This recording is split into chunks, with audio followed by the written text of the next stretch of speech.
Sir, വീണ്ടും ഒരു വിഷുക്കാലം വന്നെത്തിയിരിക്കുകയാണ്. നമ്മൾ വിഷുക്കാലം എന്ന് ഓർക്കുമ്പോൾ തന്നെ കണിക്കൊന്നയും കൃഷ്ണനെയും ഒക്കെ ഓർമ്മ വരും. പക്ഷെ വിഷു എപ്പോഴും ഒരു വിളവെടുപ്പ് കാലം കൂടിയാണ്. അങ്ങനെയാണെങ്കിൽ കേരളത്തിലൊരു ഒരു വിഷു ഉത്സവത്തിൻ്റെ ആവശ്യമുണ്ടോ? ആവശ്യമുണ്ടോ എന്ന് ചോദിക്കുന്നതിനെക്കാട്ടും അർഹതയുണ്ടോ എന്ന് ചോദിക്കുന്നതാണ് കുറച്ചുകൂടെ നല്ല വാക്ക്. നമുക്ക് വിഷുവും ഓണവും ഒക്കെ ആഘോഷിക്കാനുള്ള ഒരു അർഹതയുണ്ടോ എന്നുള്ളതാണ്. വിഷുവിൻ്റെ ഒരു ചെറിയ ശാസ്ത്രം പറഞ്ഞിട്ട് ഇങ്ങോട്ട് വരാം. വിഷുവം എന്ന വാക്ക് ലോപിച്ചാണ് ഈ വിഷു എന്ന് പറയുന്നത്. വിഷുവം എന്ന് പറഞ്ഞാൽ തുല്യമായതെന്നാണ് അർത്ഥം. രാത്രിയും പകലും തുല്യമായി വരുന്ന ദിവസങ്ങളെയാണ് ഈ മേട മാസവും പിന്നെ കന്നിമാസം, തുലാമാസം, ഇങ്ങനെ പല ദിവസങ്ങളിൽ വരും. 6 മാസത്തിലൊരിക്കൽ അത് വരും. ആ ദിവസമാണ്. അപ്പോൾ ഇത് കണക്കാക്കിയിട്ടായിരുന്നു പഴയ കാലത്ത് വിളവെടുപ്പ് നടന്നതും വിത്ത് ഇറക്കുന്നതും ഒക്കെ ആ ഒരു കാലം കണക്കാക്കിയിട്ടാണ്. കേരളത്തിൽ 70കൾക്ക് ശേഷം സംഭവിച്ചത് 1967 കേരളത്തിലെ നെൽകൃഷി 7 ഹെക്ടർ ഉണ്ടായിരുന്നത് 70കളാകുമ്പോൾ അത് 8 ഹെക്ടറിലേക്കും 8 ലക്ഷം ഹെക്ടറിലേക്ക് 7 ലക്ഷത്തിൽ നിന്ന് 8 ലക്ഷം ഹെക്ടറിലേക്ക് പോകും. വളർച്ചയുണ്ടായി 70കളിൽ. പിന്നെ താഴോട്ടാണ് വന്നത്. ഇപ്പോൾ 1.5 ലക്ഷം ഹെക്ടറിലേക്ക് മാറി നെൽകൃഷി. അപ്പം നെല്ല് നമ്മൾ ഉൽപ്പാദിപ്പിക്കുന്നില്ല എന്ന് പറഞ്ഞാൽ കുറച്ചുകൂടി ശരിയായിരിക്കും. പച്ചക്കറി വരുന്ന എവിടെ നിന്നാണ്? തമിഴ്നാട്ടിൽ നിന്ന്. എന്തിനു പറയുന്നു? ഇപ്പം നിങ്ങൾ വനിതയാണല്ലോ, സ്ത്രീയാണല്ലോ. നാളെ തലയിൽ പൂ ചൂടും സ്ത്രീകൾ. ഈ പൂ എവിടെ നിന്നാണ് വരുന്നത്? തമിഴ്നാട്ടിൽ എവിടെ നിന്നാണ് വരുന്നത്? ആ സ്ഥലം പറയൂ. ഓണത്തിനും വിഷുവിനും തമിഴ്നാട്ടിൽ ഏതെല്ലാം ഒരു ഗ്രാമത്തിൽ നിന്നാണ് വരുന്നത്. ലക്ഷക്കണക്കിന് രൂപയുടെ പൂക്കൃഷി വളരെ നേരത്തെ, വർഷത്തിൽ 2-3 പ്രാവശ്യം, അതായത് നമ്മുടെ ഓണം, വിഷു, പൂജയെടുപ്പ്, ഇങ്ങനെ 3-4 സമയത്തുള്ള പൂക്കൾ മലയാളി കൂടുതൽ വാങ്ങുന്നത്. ഇത് കണക്കാക്കി കൃഷി വ്യാവസായികമായി ചെയ്യുന്ന ഗ്രാമമുണ്ട്, തോവാള. ഞാൻ തോവാളയിൽ പോയിട്ടുണ്ട്. അവിടുത്തെ കുടുംബങ്ങളെല്ലാം കൃഷി ചെയ്യുന്നുണ്ട്, പൂക്കൃഷിയാണ് ചെയ്യുന്നത്. അപ്പോൾ എന്തിനാണ് ഈ പൂക്കൃഷി? അത് കേരളത്തിലേക്ക് വേണ്ടിയിട്ടാണ്. അപ്പം പൂ തോവാളയിൽ നിന്ന് വരും, അരി ആന്ധ്രയിൽ നിന്ന് വരും, പച്ചക്കറി തമിഴ്നാട്ടിൽ നിന്ന് വരും, മുട്ട നാമക്കലിൽ നിന്ന് വരും. മുട്ട കഴിക്കാൻ, മുട്ട നോൺ വെജാണ് എങ്കിലും കഴിക്കുകയാണെങ്കിൽ, ഞാൻ വേറെ അർത്ഥത്തിൽ പറഞ്ഞു, നാമക്കലിൽ നിന്ന് വരും, തമിഴ്നാട്ടിൽ നിന്ന്. നമ്മുടെ ജോലി എന്താ? ഒരു വിളവെടുപ്പുമില്ല. പക്ഷെ വിളവെടുപ്പിൻ്റെ ഉത്സവമായിട്ടാണ് പറയുന്നത്. തിരുവാതിര, ഞാറ്റുവേല. തിരുവാതിരയുണ്ടോ? ഞാറ്റുവേലയുണ്ടോ? ഇപ്പോൾ കേരളത്തിൽ 70കൾക്ക് ശേഷം 80കൾക്ക് ശേഷം ഇങ്ങനെ 10 വർഷത്തെ കണക്കെടുത്താൽ വളരെ കൃത്യമായി എന്ത് കുറഞ്ഞു വന്നിട്ടുണ്ട്? കാർഷിക വിളവെടുപ്പ്, ഇങ്ങനെ വിളവെടുപ്പല്ല, കൃഷിയുടെ മേഖലയിൽ നിന്ന് നമ്മൾ കുറഞ്ഞു വന്നിട്ടുണ്ട്. വേറെ ഒരു ഒബ്സർവേഷനുണ്ട്. നമ്മൾ മിശ്രിത വിളകളായിരുന്നു. വീടെടുത്ത് കഴിഞ്ഞാൽ ചേന, ചേമ്പ്, കാച്ചിലൊക്കെ എടുക്കുന്നതാണ്. ചേന, ചേമ്പ്, കാച്ചിൽ. പിന്നെ ഒരുവിധപ്പെട്ട എല്ലാ കൃഷിയും എവിടെ കാണുമായിരുന്നു? വീട്ടിൽ കാണുമായിരുന്നു. കാലഘട്ടത്തിനനുസരിച്ചാണ് കൃഷി വരുന്നത്. അതുകൊണ്ടാണ് ഹെൽത്ത് നന്നായിരുന്നത്, മലയാളിയുടെ ആരോഗ്യം നന്നായിരുന്നതിൻ്റെ കാര്യം അതാണ്. അപ്പോൾ ചോദിക്കും, ഇപ്പോഴല്ലേ ഇൻഫൻറ്റ് മോർട്ടാലിറ്റിയും ഡെത്ത് റേറ്റും ഒക്കെ കുറയുന്നത്? ശരിയാണ്. പക്ഷേ ഇപ്പോഴും 30 വയസ്സുകാരനെ BP യും ഷുഗറും ഉണ്ട്. ഹെൽത്തിൻ്റെ ഒരു പ്രശ്നമുണ്ട്. മറ്റേത് കുറച്ച് വർഷം ജീവിച്ചിരുന്നാൽ ഹെൽത്ത് ഉണ്ടല്ലോ. ഇപ്പോൾ ഹെൽത്തിനൊരു പ്രശ്നം പറ്റിയിട്ടുണ്ട്. അതെന്താ സംഭവിച്ചത്? നമ്മളെ ആഹാരവുമായി ബന്ധപ്പെടുത്തിയിട്ടുണ്ട്. ആഹാരം എങ്ങനെയായിരുന്നു? വിളവെടുപ്പുമായി ബന്ധപ്പെടുത്തിയിട്ടാണ്. നമുക്ക് ആപ്പിൾ ധാരാളം കഴിക്കാൻ കഴിയത്തില്ല, കാരണം ഇവിടെ ഇല്ല. ഉരുളക്കിഴങ്ങ് നമുക്ക് ഒരുപാട് കഴിക്കാൻ പറ്റത്തില്ല, ഗ്യാസ് ഉണ്ടാവും. അതേസമയം നോർത്തിലേക്ക് നിങ്ങൾ വിട്ടു നോക്കൂ, മുഴുവൻ ആളുകളും, മഹാഭൂരിപക്ഷ ആളുകളും രാവിലെ സബ്ജി, പിന്നെ അതിൻ്റെ കൂടെ എന്താണ്, വെട്ടൂറ, റൊട്ടി, സബ്ജി, ചപ്പാത്തി, സബ്ജിയാണ് പ്രധാനം. സബ്ജിയുടെ മേജർ കണ്ടന്റ് എന്ന ഉരുളക്കിഴങ്ങാണ്. അപ്പം നമ്മുടെ മലയാളം എന്ന വാക്ക് എങ്ങനെയാണ് ഉണ്ടായത്? നമുക്ക് എന്തായാലും നിങ്ങളെല്ലാം ചർച്ച ചെയ്യാനുണ്ട്. മലയാളം എന്ന വാക്ക് എങ്ങനെ ഉണ്ടായി? നിങ്ങളൊരു ആങ്കർ എന്നുള്ള പോട്ടെ, അല്ലെങ്കിൽ നമ്മൾ ഡിസ്കഷൻ ചെയ്യുന്ന പോട്ടെ, ആസ് എ വിമൺ, അല്ലെങ്കിൽ ഒരു സ്കൂളിൽ പഠിച്ച് കോളേജിൽ പഠിച്ചിറങ്ങിയ ഒരാളാണല്ലോ, എന്താണ് മലയാളം എന്ന വാക്ക് എങ്ങനെ ഉണ്ടായി? അറിയില്ല. മലകളുടെയും അളകളുടെയും നാട്. അളമെന്ന് പറഞ്ഞാൽ താഴ്വര. അപ്പം മലകളുടെയും താഴ്വരകളുടെയും നാട്. അവിടെ വസിക്കുന്നവർ മലയാളി, അവരുടെ ഭാഷ മലയാളം. പഞ്ചാബ് എടുത്തു, 5 നദികളുടെ നാട് പഞ്ചാബ്, അവിടെ വസിക്കുന്നവർ പഞ്ചാബികൾ, അവരുടെ ഭാഷ പഞ്ചാബ്. ഇങ്ങനെയാണ് പോകുന്നത്. അപ്പോൾ ആചാരം വരുന്നത്, അനുഷ്ഠാനം വരുന്നത്, കല വരുന്നത്, ഭാഷ വന്നത്, നമ്മുടെ ഉത്സവങ്ങൾ വന്നത്, 10-ാം ഉദയം ഉത്സവം, ഇതെല്ലാം വന്നതിന് ഇങ്ങനെ കുറേ കലണ്ടറുകളുണ്ട്. വിഷുവിൻ്റെയും ഓണത്തിൻ്റെയും ഒക്കെ വലിയ കലണ്ടറുണ്ട്. അത് നമ്മുടെ ജീവിതവുമായി, അടിസ്ഥാന വർഗവുമായി ബന്ധപ്പെട്ട് നിൽക്കുന്നതാണ്. പക്ഷേ ഈ അടിസ്ഥാന വർഗത്തിൽ ഇല്ല, അവർ കൃഷി ചെയ്യുന്നില്ല. കൃഷി ചെയ്യിക്കുന്നവരാണ് കൂടുതലും. കൃഷി ചെയ്യുന്നവർ കുറവാണ്. ഇപ്പം കൂടുതലും ബംഗാളി, ആസാമി, മറ്റ് സ്റ്റേറ്റിൽ നിന്ന് വന്നിട്ടാണ് ആളുകൾ ഇവിടെ കൃഷി ചെയ്യുന്നത്. അവർക്ക് എന്ത് ഉത്സവം? അവർക്കെന്ത് വിഷു അല്ലെങ്കിൽ എന്ത് പരിപാടി അവർക്കുണ്ട്?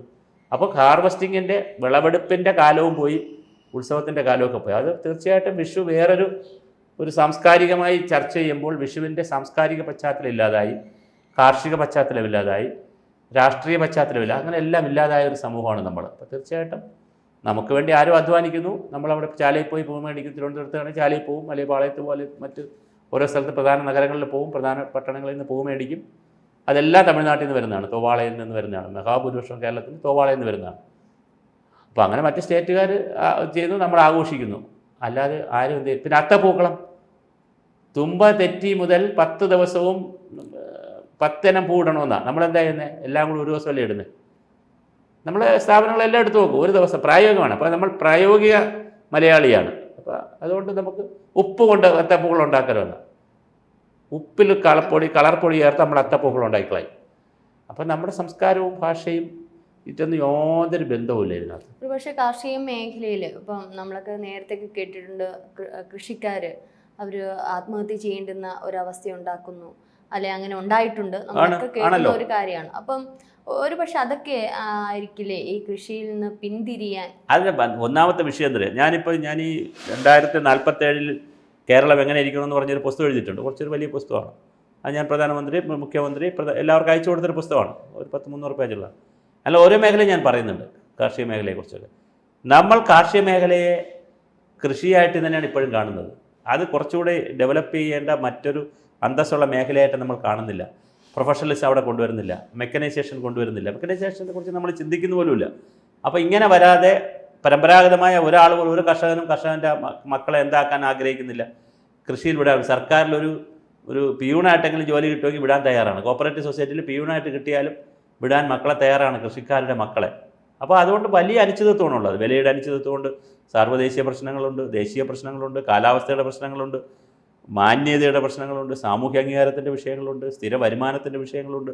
ഇങ്ങനെ 100 കണക്കിന് വിഷയങ്ങളുമായി ചേർന്നിട്ടാണ് കൃഷി കിടക്കുന്നത്. സർ പറഞ്ഞതുപോലെ ഒരു പക്ഷെ ഒരു കൃഷിക്കാരൻ്റെ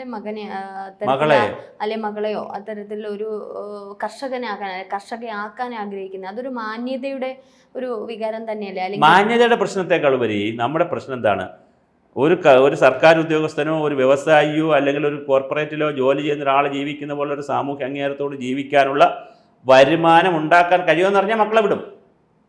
ഇപ്പം ഞാൻ ഉദാഹരണം പറഞ്ഞില്ല, പഴയ കാലത്ത് ഇപ്പോഴും നമ്മൾ ആഗ്രഹിക്കുന്നതാണ് തെങ്ങിക്കയറാൻ വരുന്ന ആളുകളെ കാണുന്നത് പോലെയൊക്കെ നമ്മൾ വേറൊരു തരത്തിലാണ്. അവരുടെ വസ്ത്രം മോശമായിരിക്കണം, മറ്റേതങ്ങനെയല്ല. വളരെ പ്രൊഫഷണലായി ഇപ്പോൾ സൊമാറ്റോക്കാരൊക്കെ വരുന്ന കുട്ടികൾ വരണം കണ്ടിട്ടില്ല സാർ. നമ്മളുടെ യുവതലമുറ പലപ്പോഴും വിദേശ രാജ്യങ്ങളിലേക്ക് കടക്കുന്ന ഇത്തരം ജോലികൾ അവിടെ ചെയ്യുന്നു.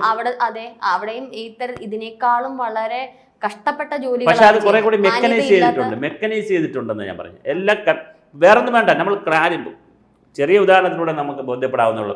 എന്തുകൊണ്ട് സൊമാറ്റോയിൽ ആളുകൾ പോകുന്നു, എന്തുകൊണ്ട് സ്വിഗ്ഗിക്ക് പോകുന്നു, ആളെ കിട്ടുന്നു. എഞ്ചിനീയർമാർ വരെ സ്വിഗ്ഗി ഏജൻ്റായിട്ടുണ്ട്. എന്തുകൊണ്ട് കിട്ടുന്നു? വളരെ പ്രൊഫഷണലാണ്, കൂലി പ്രൊഫഷണലാണ്, ജോലി എല്ലാം പ്രൊഫഷണലാണ്. കമ്പ്യൂട്ടർ ബേസ്ഡ്, സോഫ്റ്റ്വെയർ ബേസ്ഡ് ആയിട്ടാണ് എല്ലാ കാര്യങ്ങളും. അല്ല ഒരു മുതലാളി വൈകുന്നേരം പൈസ ഇങ്ങനെ വിധിച്ചു കൊടുക്കണ കഥയല്ല.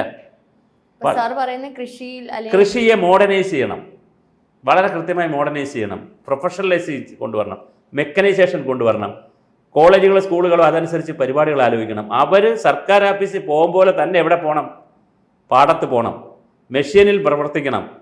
അതിനവർക്ക് ഇൻസെൻറ്റീവ് കൊടുക്കണം, അവർക്ക് ഇൻഷുറൻസ് കൊടുക്കണം, അവർക്ക് ശമ്പളം ഉറപ്പുവരുത്തണം. കൃത്യമായി ഉറപ്പുവരുത്താൻ പറ്റും. ലോകത്ത് എല്ലാ രാജ്യങ്ങളും ഇത് ചെയ്യുന്നല്ലേ.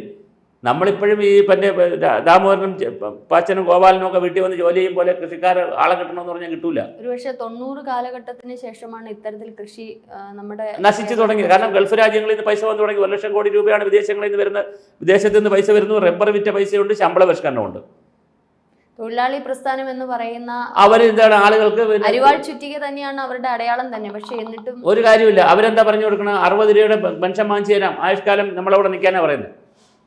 നിങ്ങൾക്ക് 60 രൂപയുടെ പെൻഷൻ വാങ്ങിച്ചു തരാം, അല്ലെങ്കിൽ 100 രൂപ കൂട്ടിത്തരും, നമ്മളവിടെ മുദ്രാവാക്യം വിളിക്കാനാണ് പറയുന്നത്. അല്ലാതെ തിരിച്ചങ്ങനെയല്ല, നിങ്ങൾ ജോലി ചെയ്യൂ. പക്ഷെ ഓരോ ബഡ്ജറ്റിലും എത്രയോ കോടി രൂപയാണ് ഇതിനൊക്കെ മാറ്റി വെക്കുന്നത്. പക്ഷെ പ്രശ്നം എന്താണ്? ഒരു സർക്കിളായിരിക്കും ഇതെല്ലാം പൈസ കൊണ്ടുപോകുന്നത്. അല്ല, യഥാർത്ഥ കൃഷിക്കാരുടെ പരിപാടികളുമായിട്ട് അത് പോകുന്നില്ല. അപ്പോൾ തീർച്ചയായിട്ടും നമ്മൾ ചിന്തിക്കേണ്ടതാണ്, മറ്റെല്ലാ മേഖലയും മെക്കനൈസ് ചെയ്ത് മോഡേണൈസ് ചെയ്ത പോലെ എന്തുകൊണ്ട് കാർഷിക മേഖലയിൽ നമുക്ക് അങ്ങനെ ചെയ്യാൻ പറ്റണ്ടേ? അപ്പോൾ അതൊരു വിഷയം. രണ്ടാമത്, ഇത് വിഷുവായിട്ട് തുടങ്ങിയത് നമ്മൾ. അപ്പോൾ വിഷുവിൻ്റെ ഒരു സാംസ്കാരിക പശ്ചാത്തലമോ രാഷ്ട്രീയ പശ്ചാത്തലമോ സാമൂഹ്യ പശ്ചാത്തലമോ ഒരു തൊഴിലിൻ്റെ പശ്ചാത്തലമോ ഒക്കെ എല്ലാം നഷ്ടപ്പെട്ടു. അപ്പോൾ ഇത് തിരിച്ചു കൊണ്ടുവരുന്നത് എങ്ങനെയാണ്? പഴയതുപോലെ തിരിച്ചു കൊണ്ടുവരാൻ പറ്റത്തില്ല. ആളുകളെല്ലാം മാസ്സായിട്ട് വന്ന് മാസ് പ്രൊഡക്ഷൻ എളുപ്പമല്ല ഇപ്പോൾ. അപ്പോൾ നമുക്ക് ഈ പറഞ്ഞ രൂപത്തിലേക്ക് കാലത്തെ മാറ്റേണ്ടതുണ്ട്. പക്ഷെ മലയാളി ഇതിലൊന്നും യാതൊരു ബോധ്യമോ യാതൊരു വിഷനും ഇല്ല. ഇവിടെ നിങ്ങൾ ചാനലുകളും പത്രങ്ങളും എടുത്തു ഏതെങ്കിലും ഇപ്പോൾ വിഷു എനിക്കൊന്ന് ഈ നിങ്ങൾ നാളത്തെ ഓൺലൈൻ ചാനലുകളും സാറ്റലൈറ്റ് ചാനലുകളും നോക്കിക്കോളും.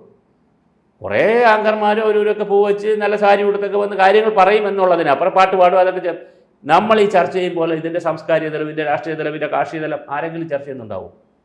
ഒന്നും ഉണ്ടാവില്ല. അതൊരു വലിയ വിഷയമാണ് നമുക്ക്. ഏതായാലും സാറിന് ഒരു വിഷു ആശംസകൾ തീർച്ചയായിട്ടും നമ്മുടെ പ്രേക്ഷകർക്കും ABC-യുടെ പ്രേക്ഷകർക്കും, കാരണം നമ്മൾ സ്ഥിരമായി ഇതിനകത്ത് വരുന്നതാണ്. അപ്പോൾ അതുകൊണ്ട് പ്രേക്ഷകർക്കെല്ലാം വളരെ സന്തോഷത്തോടുള്ള വിഷു ആശംസ നേരുകയാണ്.